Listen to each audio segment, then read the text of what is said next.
everyone. I am Jill Bloom, group publisher of Walls and Ceilings, roofing contractor, and building enclosure.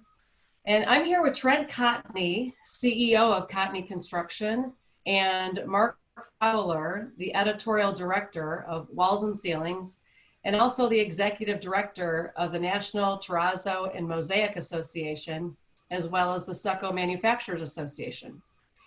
So as we deal with COVID-19 and contractors are faced with so many hurdles, I wanted to talk with Trent and Mark so they can share their expertise on how contractors can handle these challenges a little bit easier. So Trent, why don't we start with you? What are you hearing from contractors and what insight can you share? Sure. Well, the construction industry, unlike a lot of the other industries, they haven't been affected immediately, but they're starting to be affected. And the majority of calls that I have received have been from projects being either suspended or terminated for convenience as a result of COVID-19. And when that happens, there's a variety of contractual provisions and claims mechanisms that you need to make to ensure that if you're on a job site that you're getting paid for demobilization and potential remobilization cost. So we've been navigating a lot of those issues. The big topic is, how do employers deal with employees? Everything from paid time off to wage and hour, to benefits, to Family Medical Leave Act. And then again, how that interfaces with OSHA and, what are the requirements there and how can they go about making sure that they're compliant in this new world that we now live in. So, our phone's been ringing off the hook. I'm glad this is an opportunity for us to actually help contractors and trades out there kind of navigate the process. Awesome. So Mark, what are you hearing?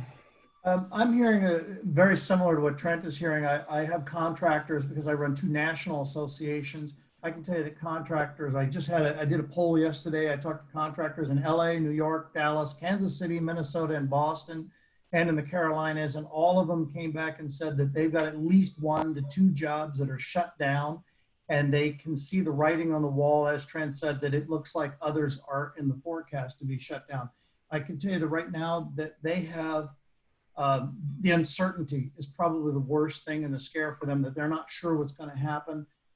I think they're afraid of material pipelines slowing up. We kind of can foresee that.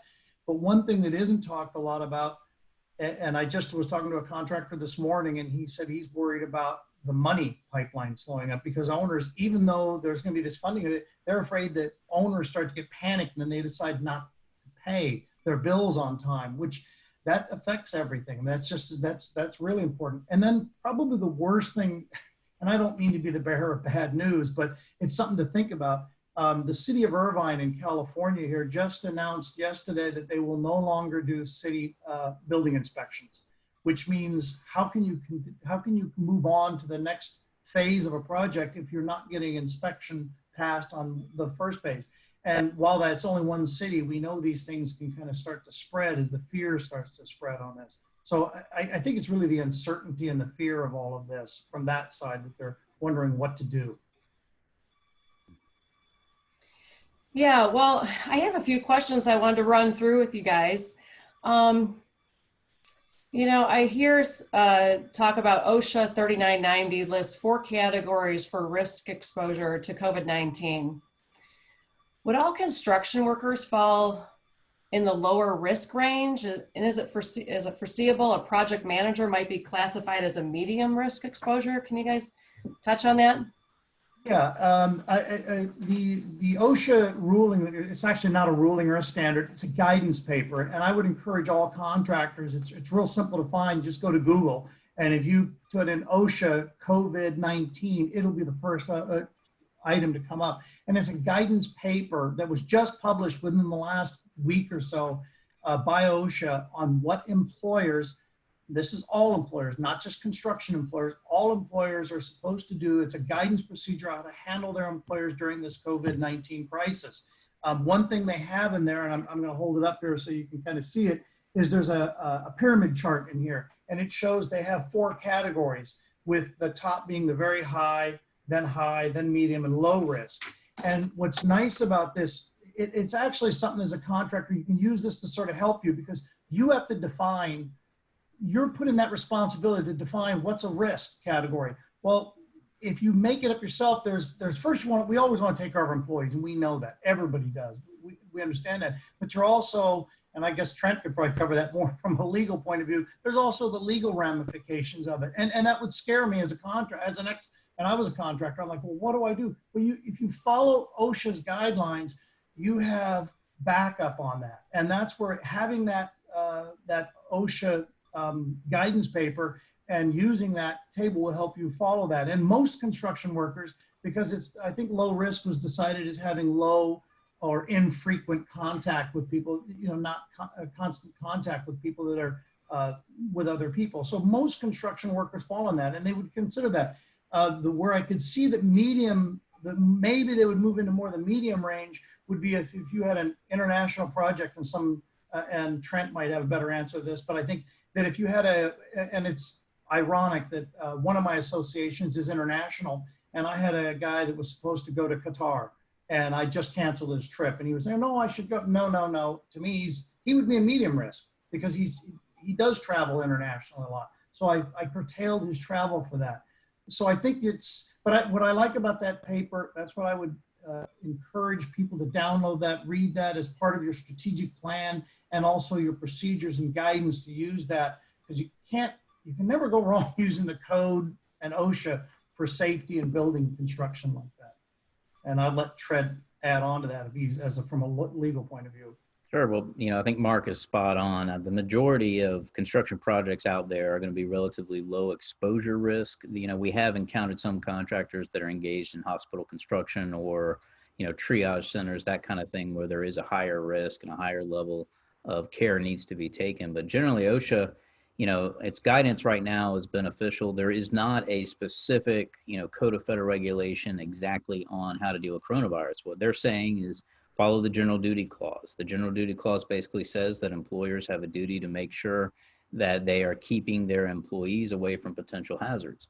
So there are certain protocols that you need to take both in the office and outside the office, including basic hygiene, sanitizing equipment, tools, truck crew cabs, things of that nature, to ensure that your workers are safe. In addition, OSHA's kind of pointed out a couple of other regulations that they look to. One is the regulation on respiratory equipment. If you are in a position where you have to use respirators, then you follow their guidelines for that.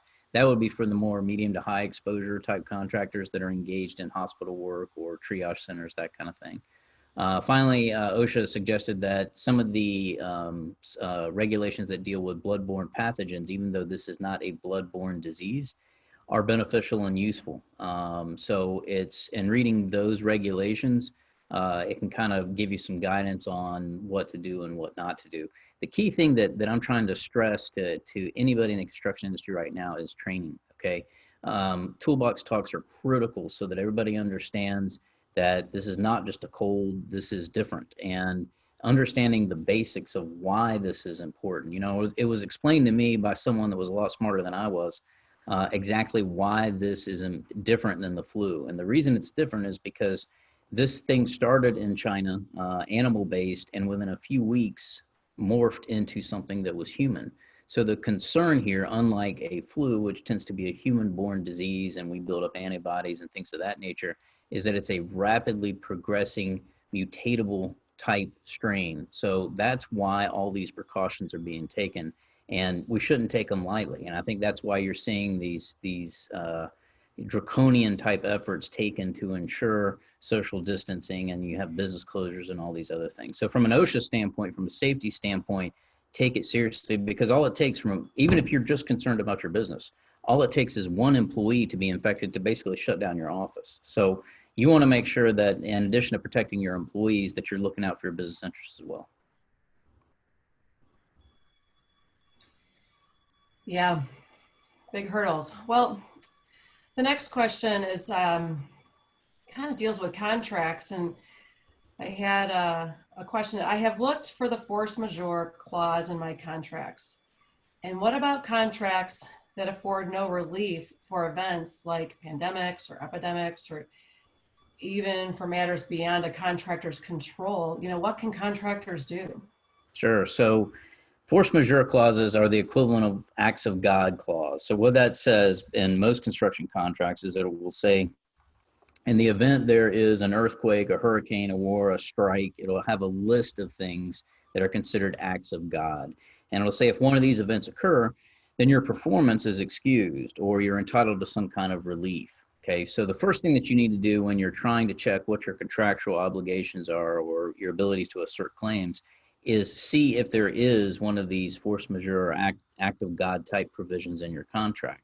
Then see if it either has a catch-all or specifically calls out pandemics. I can tell you that the latter doesn't happen very often. Okay, very few force majeure clauses have pandemics in there, but most of them have catch-alls where they talk about events unforeseeable. Okay, this is probably an event unforeseeable. Now it's interesting, Mark made an excellent point prior to the start of this, and he said, President Trump came out and said that this isn't an act of God. Okay, well, that's not great rhetoric for us that are trying to use that as a tool to help contractors out. But the reality is the executive branch doesn't have a lot of sway over judicial interpretation. So there's a lot of case law out there that discusses what is and what is not an act of God. So to answer your question, what happens if none of that is in there? What happens if you don't even have any of that in your contract?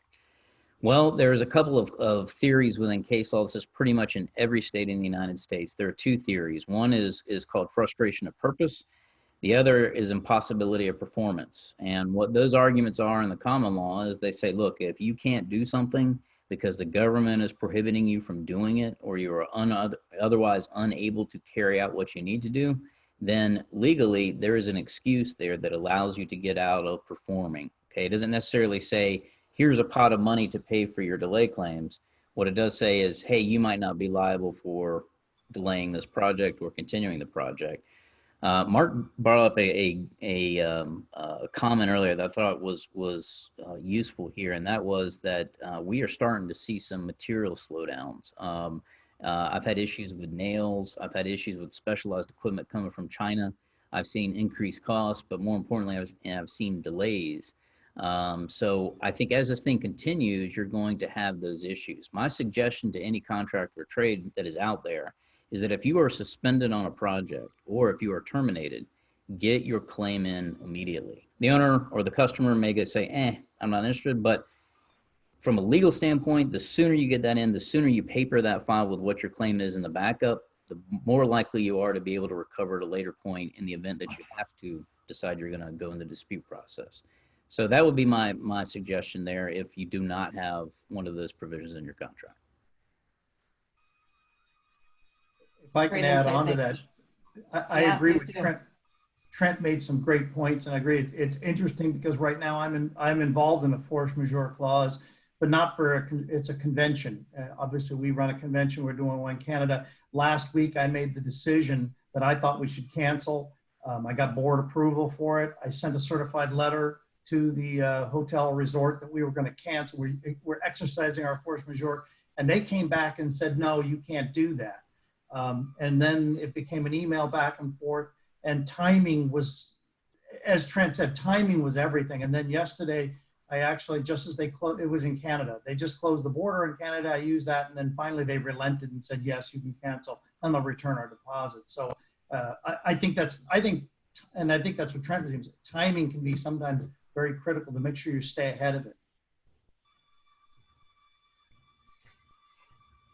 Yeah. Thanks again. Thanks for your insight on that. Another question is that I heard in the news that construction firms should consider donating their N95 masks to healthcare facilities. And, that sounds like a good idea, but does that put contractors, workers more at risk? I'll start with that, and then I'll let Trent go on because he's for the legal expertise. One thing I would say is that for the wall and ceiling industry, most of those guys that are using those N95 masks should be using them as a voluntary mask, because if you're the most risk adverse thing I can think that most are using it for would be the silica dust, the respirable crystalline silica. And I wrote the plans both for the terrazzo industry and for the plaster industry.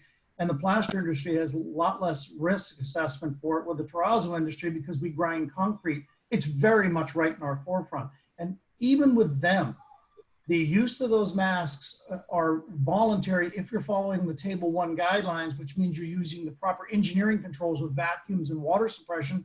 So we use them, but they don't have to use them, but we allow them to use them if they follow up with Appendix D. So my answer to that is, I think that we should do the right thing, and we should donate those and then remind the workers, say, remember it was a voluntary, but making sure you're following those Table 1. And if you don't have a written exposure plan for respiratory crystal and silica, you need to get one for your tasks that you do. And I'll let Trent add on to what he thinks of that. You know, Mark makes some fantastic points. I worked on a demo and drywall crew in the very early 90s, and masks were never on our job site, and I wish they were. With the new silica rule that was passed a few years ago, and you know, it's become incredibly important to make sure that you have that in your inventory of potential equipment that can be used. My advice to contractors and trades is we are, as an industry, we are strong, okay? And we have, as an industry, we have been through a lot worse than this, okay? I think about 08, 09, the downturn. I think about, you know, post 9/11. I think about, you know, all the different problems that we've had just in the last 20 years, not even going back further than that. So I think it's up to us to not only protect our own, but also contribute and do what we can to help others around us. My advice to contractors would be, have enough to make sure that your employees are safe. Okay, if you use them and you need them and you anticipate using them, you need to protect your company and you need to protect your employees first. But if you have extras that you can provide to especially healthcare facilities, we got to do whatever we can do. And I agree with Mark. You know, if you can give stuff like that over, then absolutely I would do it. These are unusual times, so we've got to step up and show we're all Americans. We're in this together. So, Trent, I want to start with you. Is there any insurance coverage for losses due to the pandemic? Great question, and we've been getting this question a lot. I know I had our COO contact our insurance agent. So here's the answer: is if you look at business operations insurance and interruption insurance, business interruption insurance, oftentimes what you will find is there is a pandemic exclusion. So the first thing that I recommend that any contractor trade do out there is contact their insurance agent and have a very honest conversation with them. One of the things that I like to do is not only look for the business interruption type insurance that you might have, but I talked to a contractor yesterday and I said, look, you need to think creatively about what other potential claims and damages you might have that might not be necessarily a result of the pandemic. Okay, and sometimes you can submit a claim in a different way that may click on a different coverage that may help you. We had some very interesting riders on our cyber policy. I had no idea. I don't plan on using them, but they're there. So my advice to anyone that's listening to this is have a very detailed conversation with your agent. I would understand what the exclusions are and draft a claim that tries your best to navigate what those issues are. One other thing I want to mention, and this isn't necessarily business interruption insurance, is workers' compensation, okay? This is a question that I have received a lot. Does workers' compensation cover somebody that has been infected with coronavirus? Well, I'm going to try to give you a non-legal answer, meaning I'm going to try to actually answer you, but the answer is really maybe. So here is the analysis on it. If the injury or illness was caused on the job site, so you have to be able to prove that it was caused on the job site, then workers' compensation insurance may cover it, provided you have coverage, and you are not in a state that has a state plan that excludes pandemics. So for those of you that are listening that are from the great state of South Carolina, it's not going to cover it. So recognize that workers' compensation, there's going to be a lot of battles there for people that are trying to submit those claims, because being able to actually prove you got it from a job site exposure, very, very difficult.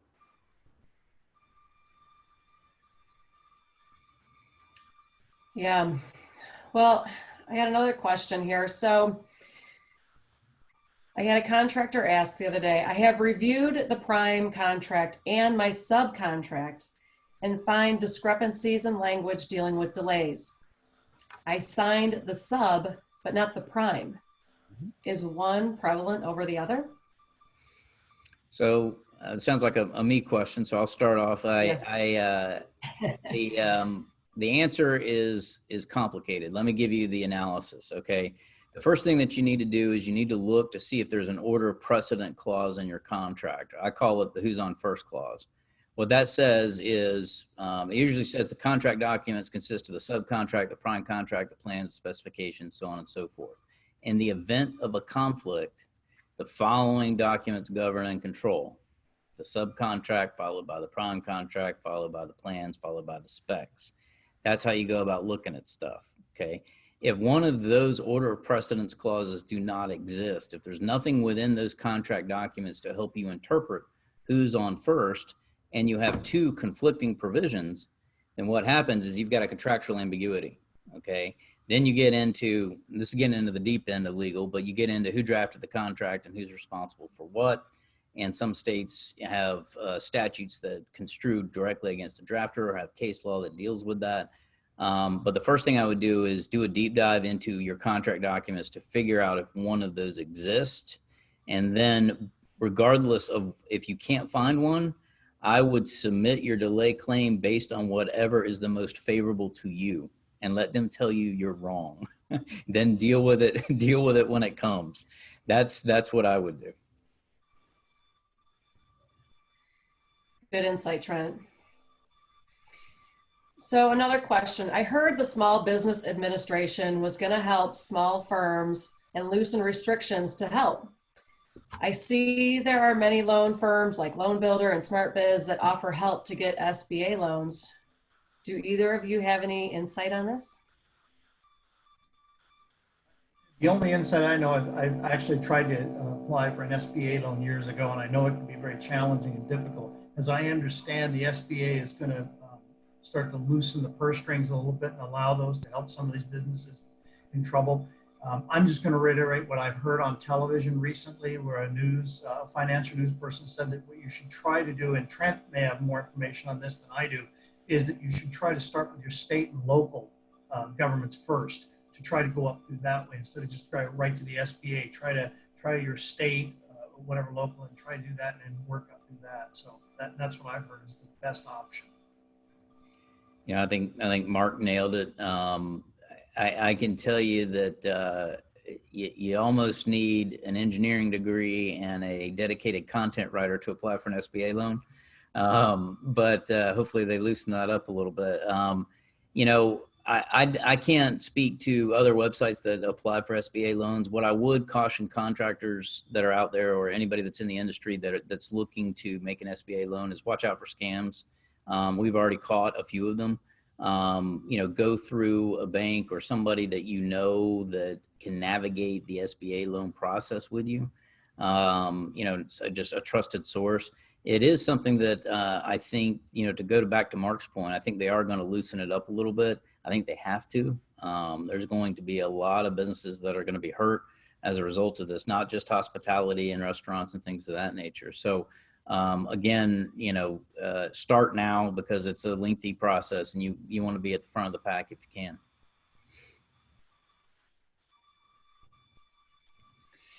So both of you mentioned earlier about supply chain, and it seems like recession might be imminent now. But back to supply chain, do you think contractors should consider stocking up on basic materials? Can you guys chime in on that? I'll start. I think it's an individual call. I mean, I guess I kind of, some ways I look at it like hoarding. I mean, we don't want to be doing that. But then again, if you've got a contractual liability, a contractual reason that you've got to have that material and you can get it, then sometimes if you've got deadlines you've got to meet and stuff, that maybe it's a good time you can get it, the materials there on site. It certainly doesn't hurt. I'm reminded back, it was many years ago in the late 70s when there were a shortage of cement, and I remember contractors were buying in fact, I remember our own company, we filled up a warehouse full of wire lath because we heard there was going to be a shortage of it. We got a good price at it, so it turned out to work out all right. I'll let Trent answer that. I think it's sort of a personal decision that you have to make. You have to weigh the risk and reward for it. I guess that's where I would stand on that. So, living in the great state of Florida, we have a lot of experience dealing with hurricanes and suppliers, and dealing with suppliers and contractors. Anybody that's in the industry here has to stock up on stuff because finding plywood and finding nails and finding drywall and finding the things that are needed in order to perform basic construction is difficult during any disaster time. My suggestion to anybody in the walls and ceilings industry is to make sure that you have frank discussions with your suppliers and manufacturers. Oftentimes, if you've got a good supplier relationship, you can go ahead and have materials set aside, do some pre-advanced purchases where they work with you on some terms, handle some storage. You've got having those local connections are really important because you want to make sure that your supplier, or if you're dealing direct with the manufacturer, that they have the capability to work with you during this time of crisis. Having the ability to scale up and scale down quickly is what makes a business very successful or not successful during these times. And we've seen that over and over and over again with our customers that are calling us. The ones, if you can be nimble and you can adjust and you can move quickly, then that's what's needed, regardless of whether it's scaling down or ramping up production. As someone that works with contractors a lot, I have to agree with Trent 100% on that. It's the contractors that are nimble and flexible and can manage. And I think it's going to be the same way with this crisis. It's how can you react to it and how well you lead through your way through it. I agree with Trent 100% on that. Wow, thanks you guys. I know things change, seems like minute by minute with COVID-19, and there's so much insight that needs to be delivered consistently. But for right now, I just want to thank you both so much for your time and your insight. And also for everyone listening, if you have any questions, please feel free to email me. I can get you in touch with either Trent or Mark. My email address is bloomj@bnpmedia. That's B as in boy, N as in Nancy, P as in Paul, media.com. And again, thanks for your time, you guys, and everybody have a great day. Thank you, Jillian.